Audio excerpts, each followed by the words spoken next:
আসসালামু আলাইকুম প্রিয় শিক্ষার্থী। আজকে আমরা ৬৪ নম্বর ক্লাসটি করব।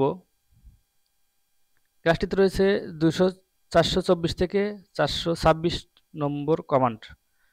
প্রথমে রয়েছে 424 টুইনস অ্যানিমেশন ফ্রেম। এখানে আমরা দেখব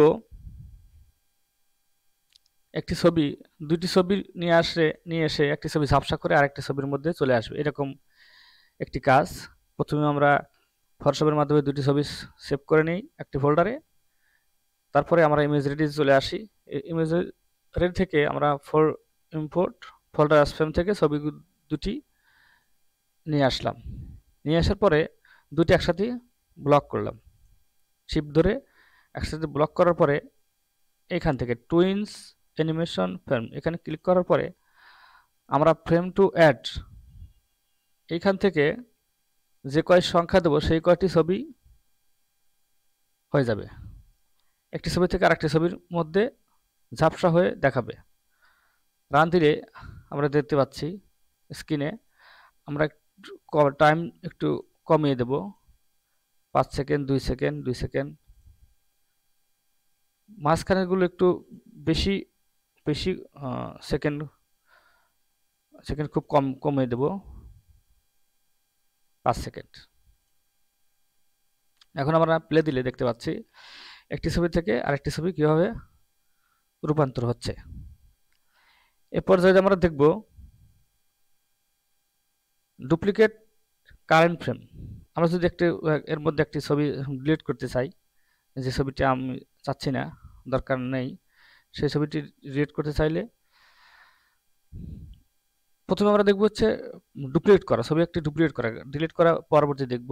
আমরা শেষের ছবিটি ডুপ্লিকেট করতে চাইলে এখানে সিলেক্ট করার পরে ডুপ্লিকেট ক্লিক করলে, ডুপ্লিকেট কারেন্ট ফ্রেম ক্লিক করলে এটা ডাবল হয়ে যাচ্ছে,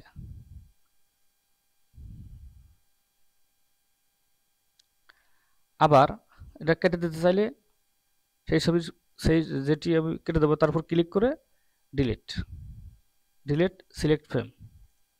এখন আমরা এটা কেটে দিতে পারলাম। আমরা পূর্বের না এটা সেভ করতে পারবো জিপ ফাইল আকারে। এখন দেখব পূর্বজ্ঞান যাচাই। ফটোশপ কিবোর্ড ও মাউসের মাধ্যমে ছবি সিলেক্ট করা। ফটোশপে কিবোর্ড এবং মাউসের দুটির মাধ্যমে ছবি সিলেক্ট করা যায়। প্রথমে আমরা একটি ছবি নিয়ে আসব, ছবি নিয়ে এসে কন্ট্রোল এ চেপে এটি সিলেক্ট করতে পারবো, সম্পূর্ণ সিলেক্ট হলো। আর মাউসের মাধ্যমে 4 ভাবে আমরা সিলেক্ট করতে পারি। প্রথমে রয়েছে রেক্টেঙ্গল, ইলিপ্টিক্যাল, সিঙ্গেল মার্কি টুল, সিঙ্গেল কলাম, সিঙ্গেল রো। আমরা এভাবে 4 ভাবে করতে পারি। তারপর রয়েছে শর্টকাটে ইউ এর কাজ হচ্ছে শেপ আঁকানো। আমরা কিবোর্ড থেকে ইউ চাপবো, এখন শেপের চলে আসছে। এখন মাউস চাপলে আমরা একটি শেপ তৈরি করতে পারবো। এখান থেকে প্রথমে স্ট্রোক, কালার এবং কালার নিতে পারি, ফিল কালার নিতে পারি। ফিল কালার যেটি দেবো সেটি আসবে। এখন ওকে দিলে এটি হয়ে যাচ্ছে।